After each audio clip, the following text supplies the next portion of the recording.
آپ لوگوں نے تھمبنیل کو دیکھا، حضرت سیدہ فاطمۃ الزہرا رضی اللہ تعالیٰ عنہا کی یوم وصال کو اسی طریقے سے کچھ بدبخت قسم کے لوگ بتاتے چلے آئے ہیں کہ آپ پر ظلم کے پہاڑ ٹوٹے جس کی بنا پر آپ شہید ہوئیں۔ اس میں کتنی حقیقت ہے اور کتنی سچائی ہے، آج کی اس ویڈیو میں آپ لوگ جان دیکھ اور سن سکیں گے۔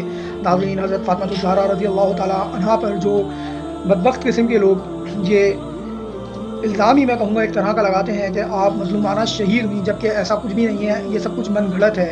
آج کی اس ویڈیو میں آپ لوگوں کو یہ سب کچھ کلیئر کروں گا کہ آپ کا یوم وصال یعنی یوم وفات 3 رمضان المبارک ہے، تو آپ کی وفات کس طریقے سے ہوئی۔ ناظرین، ویڈیو کو آخر تک لازمی دیکھتے رہیے گا، اور اگر آپ چینل پر نئے ہیں تو پلیز میرے چینل کو سبسکرائب بھی کر لیجئے۔ کون فاطمۃ الزہرا رضی اللہ تعالیٰ عنہا؟ آج میں آپ کو بتاؤں گا کہ حضرت فاطمۃ الزہرا رضی اللہ تعالیٰ عنہا کون تھی، اور آپ کی مکمل سوانح حیات سے متعلق آج کی ویڈیو میں حضرت فاطمۃ الزہرا رضی اللہ تعالیٰ عنہا کا ذکر خیر کروں گا۔ ناظرین، 3 رمضان المبارک سیدہ فاطمۃ الزہرا خاتون جنت کا یوم وصال ہے۔ اس میں اختلاف ہے، لیکن زیادہ تر اتفاق اسی پر ہے کہ حضرت فاطمۃ الزہرا رضی اللہ تعالیٰ عنہا کا یوم وصال یعنی آپ کی یوم وفات 3 رمضان المبارک ہے۔ ناظرین، کون فاطمہ؟ رسول اکرم صلی اللہ علیہ وآلہ وسلم کی لخت جگر فاطمہ۔ کون فاطمہ؟ سیدنا امام حسن حسین رضی اللہ تعالیٰ عنہما کی ماں فاطمہ۔ کون فاطمہ؟ شیر خدا سیدنا علی المرتضیٰ رضی اللہ تعالیٰ عنہ کی زوجہ فاطمہ۔ ناظرین، حضرت فاطمۃ الزہرا رضی اللہ تعالیٰ عنہ کی زندگی اپنی مثال آپ ہے۔ اگر آپ کے والد کی طرف ہم نظر ڈالیں تو سید الکونین صلی اللہ علیہ وآلہ وسلم تمام انبیاء کرام علیہم الصلوۃ والسلام کے سردار ہیں، اور اسی طریقے سے آپ کے شوہر سیدنا علی المرتضیٰ رضی اللہ تعالیٰ عنہ شیر خدا کا جن کو لقب ملا سب سے زیادہ بہادر ہیں، اور اسی طریقے سے آپ کی اولاد یعنی آپ کے بیٹوں پر نظر ڈالیں تو ان میں ایک شہید مظلوم کربلا سیدنا امام حسین رضی اللہ تعالیٰ عنہ ہیں، اور آپ کے بڑے صاحبزادے سیدنا حضرت امام حسن رضی اللہ تعالیٰ عنہ، ان کی شخصیت وہ ہے جنہوں نے رسول اکرم صلی اللہ علیہ وآلہ وسلم کی اس حدیث کو پورا کیا کہ میرا یہ بیٹا 2 مسلمان گروہوں کے بیچ میں صلح کا باعث بنے گا، یعنی جب جنگ صفین حضرت سیدنا امیر معاویہ رضی اللہ تعالیٰ عنہ اور حضرت سیدنا علی المرتضیٰ رضی اللہ تعالیٰ عنہ کے مابین ہوئی تو اس میں صلح کی، اور وہ صلح حضرت امام حسن رضی اللہ تعالیٰ عنہ نے یوں کی کہ حضرت سیدنا امیر معاویہ رضی اللہ تعالیٰ عنہ کے ہاتھ پر بیعت خلافت کی، اور یوں حضرت امام حسن رضی اللہ تعالیٰ عنہ آپ صلی اللہ علیہ وآلہ وسلم کی اس حدیث کا مصداق ٹھہرے کہ میرا یہ بیٹا 2 مسلمان گروہوں کے بیچ میں صلح کروائے گا۔ ناظرین، جس امام حسن رضی اللہ تعالیٰ عنہ نے حضرت امیر معاویہ رضی اللہ تعالیٰ عنہ کے ہاتھ پر بیعت خلافت کر لی، تو ناظرین اور ہوتا ہے کہ بعد میں آ کر اس بات پر چہچہا ٹہٹہ کرے۔ ناظرین، اس بات کا کسی کو بھی کوئی بھی حق نہیں کیا وہ حضرت امام حسن رضی اللہ تعالیٰ عنہ سے زیادہ حضرت امام امیر معاویہ رضی اللہ تعالیٰ عنہ کی سچائی کو اور ان کی دیانتداری کو جانتا ہے؟ تو ناظرین، جو حضرت امام حسن رضی اللہ تعالیٰ عنہ ہیں اور انہوں نے یہ بیعت کر کے ثابت کیا کہ وہ حضرت سیدہ فاطمۃ الزہرا رضی اللہ تعالیٰ عنہ کی پرورش میں ہی پلے بڑے تھے، اور یہ بیعت اس بات کی جیتی جاگتی مثال اور ایک ثبوت ہے کہ ان کی پرورش حضرت سیدہ فاطمۃ الزہرا رضی اللہ تعالیٰ عنہ نے کی تھی۔ ناظرین، حضرت سیدہ فاطمۃ الزہرا رضی اللہ تعالیٰ عنہ کی زندگی کے حوالے سے اور بھی بہت سی باتیں آج کی اس ویڈیو کو میں آخر تک لے کر چلوں گا، جس میں آپ کو حضرت فاطمۃ الزہرا رضی اللہ تعالیٰ عنہ کی زندگی مبارکہ کے حوالے سے بہت کچھ جاننے اور سننے کو ملے گا، تو ویڈیو کو آخر تک لازمی دیکھتے رہیے۔ حضرت فاطمۃ الزہرا رضی اللہ تعالیٰ عنہ حضرت محمد بن عبداللہ صلی اللہ علیہ وآلہ وسلم کی وفات کے کچھ ماہ بعد آپ کی وفات ہوئی۔ اس کی تاریخ 3 جمادی الثانی سن 11 ہے۔ آپ کی وفات کی وجوہات میں تاریخی اختلافات ہیں جن کا تذکرہ میں کبھی الگ سے کروں گا۔ آپ کی وفات کے متعلق بہت سی روایتیں ہیں، لیکن صحیح بات وہی ہے جو ظہری کے طریق سے عروہ سے باحوالہ حضرت عائشہ صدیقہ رضی اللہ تعالیٰ عنہا سے بیان ہوئی ہے کہ حضرت فاطمۃ الزہرا رضی اللہ تعالیٰ عنہ رسول اللہ صلی اللہ علیہ وسلم کے بعد 6 ماہ تک زندہ رہیں۔ آپ کی وفات بروز منگل 3 رمضان المبارک 11 ہجری میں ہوئی۔ آپ کی وفات کا وقت آیا تو آپ نے حضرت اسماء بنت امیس رضی اللہ تعالیٰ عنہ، جو حضرت ابو بکر صدیق رضی اللہ تعالیٰ عنہ کی بیوی تھیں، ان کو وصیت کی کہ وہ انہیں غسل دیں۔ پس انہوں نے اور حضرت علی المرتضیٰ رضی اللہ تعالیٰ عنہ اور سلمہ ام رافع نے آپ کو غسل دیا، اور بعض کا قول ہے کہ حضرت عباس بن عبد المطلب بھی ان میں شامل تھے۔ یہ جو روایات بیان کی جاتی ہیں کہ حضرت فاطمہ رضی اللہ تعالیٰ عنہ نے اپنی وفات سے قبل غسل کر لیا تھا اور وصیت کی کہ ان کو بعد میں غسل نہ دیا جائے، یہ روایت ضعیف ہے جس پر اعتماد نہیں کیا جا سکتا۔ ناظرین، بعض روایات کے مطابق آپ کی نماز جنازہ آپ کے خاوند حضرت علی المرتضیٰ رضی اللہ تعالیٰ عنہ نے پڑھائی، اور بعض کا قول ہے کہ حضرت عباس بن عبد المطلب رضی اللہ تعالیٰ عنہ نے پڑھائی، اور ناظرین بعض کا قول ہے کہ حضرت ابو بکر صدیق رضی اللہ تعالیٰ عنہ نے پڑھائی۔ اس وقت آپ کی عمر کیا تھی؟ اس میں بھی ناظرین اختلاف ہے، بعض کے نزدیک 27، بعض کے نزدیک 28، اور بعض کے نزدیک 29، اور بعض کے نزدیک 30 اور بعض 35 سال عمر بتاتے ہیں، اور یہ مستعد ہے اور اس سے قبل کے قول اقرب ہے۔ آپ جنت البقیع میں مدفون ہیں، جہاں پر ایک روزہ بھی بنا ہوا تھا جسے سعودی حکومت نے 8 شوال سن 1344 کو ڈھا دیا۔ ناظرین، حضرت فاطمہ الزہرا رضی اللہ تعالیٰ عنہ کے فضائل بے شمار ہیں، جن میں سے چند یہ ہیں۔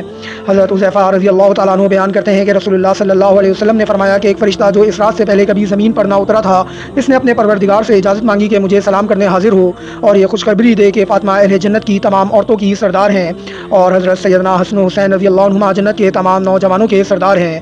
اس کے علاوہ ناظرین، حضرت مسعود بن مخرمہ رضی اللہ تعالیٰ عنہ سے روایت ہے کہ رسول اللہ صلی اللہ علیہ وسلم نے فرمایا، فاطمہ میری جان کا حصہ ہے، بس جس نے اسے ناراض کیا اس نے مجھے ناراض کیا۔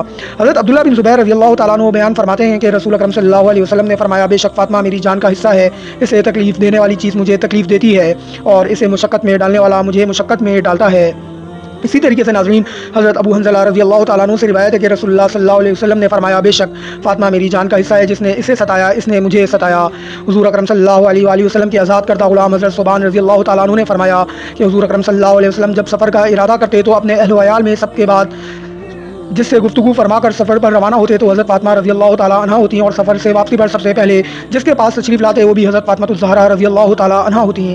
ایک اور مشہور حدیث جو حدیث قصہ کے نام سے معروف ہے کے مطابق حضور اکرم صلی اللہ علیہ وسلم نے ایک یمنی چادر کے نیچے حضرت فاطمہ، حضرت علی و حسن رضی اللہ تعالیٰ عنہما اور حضرت حسین رضی اللہ تعالیٰ عنہ کو اکٹھا کیا اور فرمایا کہ بے شک اللہ چاہتا ہے کہ میرے اہل بیت تجھ سے رجس کو دور کرے اور ایسے پاک کرے جیسا پاک کرنے کا حق ہے۔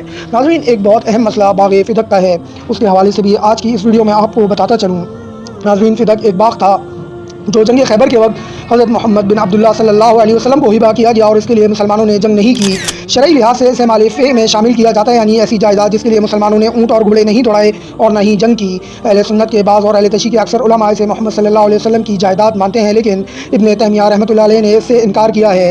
صحیح مسلم میں ابو سعدی الخدری رضی اللہ تعالیٰ عنہ اور حضرت عبداللہ بن عباس رضی اللہ تعالیٰ عنہ سے روایت ہے کہ محمد بن عبداللہ صلی اللہ علیہ وسلم نے اپنی زندگی ہی میں فدق حضرت فاطمہ رضی اللہ تعالیٰ عنہ کو اس وقت ہبہ کر دیا جب سورہ حشر کی آیت 7 نازل ہوئی۔ دیگر تفاسیر میں سورہ حشر کی آیت نمبر 7 کے ذیل میں لکھا ہے کہ اس آیت کے نزول کے بعد حضور اکرم صلی اللہ علیہ وسلم نے فدق حضرت فاطمہ الزہرا رضی اللہ تعالیٰ عنہ کو ہبہ کر دیا۔ شاہ عبدالعزیز محدث دہلوی رحمۃ اللہ علیہ نے فتاوی عزیزیہ میں اس بات کا اقرار کرتے ہوئے لکھا ہے کہ حضرت فاطمہ الزہرا رضی اللہ تعالیٰ عنہ کو فدق سے محروم کرنا درست نہیں ہے، تاہم شاہ ولی اللہ محدث دہلوی اور ابن تیمیہ رحمۃ اللہ علیہ نے اس بات سے انکار کیا ہے۔ صحیح البخاری میں حضرت عائشہ بنت ابو بکر صدیق رضی اللہ تعالیٰ عنہ سے روایت ہے کہ حضرت محمد مصطفیٰ ربی صلی اللہ علیہ وسلم کی وفات کے بعد فدق کی ملکیت پر فاطمہ الزہرا اور ابو بکر رضی اللہ تعالیٰ عنہ میں اختلافات پیدا ہوئے۔ حضرت فاطمہ رضی اللہ تعالیٰ عنہ نے فدق پر اپنا حق ملکیت سمجھا، جبکہ حضرت ابو بکر صدیق رضی اللہ تعالیٰ عنہ نے فیصلہ دیا کہ چونکہ انبیاء کی وراثت نہیں ہوتی اس لیے فدق حکومت کی ملکیت میں جائے گا۔ اس پر حضرت فاطمہ الزہرا رضی اللہ تعالیٰ عنہ حضرت ابو بکر صدیق رضی اللہ تعالیٰ عنہ سے ناراض ہو گئیں اور اپنی وفات تک ان سے کلام نہیں کیا، یہاں تک کہ ان کی وفات کے بعد رات کو جنازہ پڑھایا گیا جس کے بارے میں حضرت ابو بکر صدیق رضی اللہ تعالیٰ عنہ کو خبر نہ کی گئی۔ اہل سنت کے کچھ روایات کے مطابق حضرت ابو بکر صدیق رضی اللہ تعالیٰ عنہ نے بعد میں حضرت فاطمہ الزہرا رضی اللہ تعالیٰ عنہ سے صلح کی کوشش جاری رکھی، یہاں تک کہ وہ ان سے ناراض نہ رہیں۔ اس سلسلے میں اہل سنت اور اہل تشیع میں اختلاف ہے۔ اہل سنت کے مطابق حضرت ابو بکر صدیق رضی اللہ تعالیٰ عنہ نے فیصلہ حدیث کی بنیاد پر دیا، جس کے مطابق آپ صلی اللہ علیہ وسلم نے فرمایا کہ انبیاء کے وارث نہیں ہوتے اور جو کچھ وہ چھوڑتے ہیں وہ صدقہ ہوتا ہے۔ اور ناظرین، یہی بات زیادہ راجع اور زیادہ صحیح بھی ہے کہ رسول اکرم صلی اللہ علیہ وسلم نے جو کچھ بھی چھوڑا وہ صدقہ تھا۔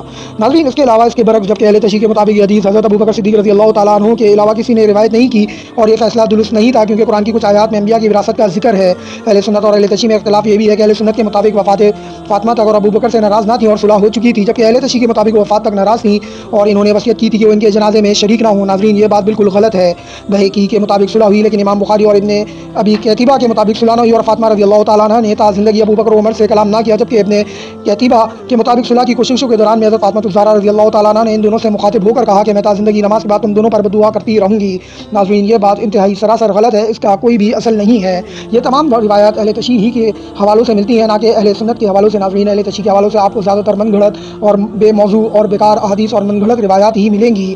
اس کے علاوہ ناظرین، آپ کی وفات کے بارے میں مورخین اور نتیجتاً اہل تشیع، اہل سنت و اہل حدیث میں شدید اختلافات ہیں، اس لیے یہاں انہی واقعات کا تذکرہ کیا ہے جو مختلف تواریخ میں لکھے ہوئے ہیں۔ تواریخ میں ہے کہ حضور اکرم صلی اللہ علیہ وسلم کی وفات کے کچھ لوگوں نے بشمول حضرت علی رضی اللہ تعالیٰ عنہ کے بیعت نہیں کی۔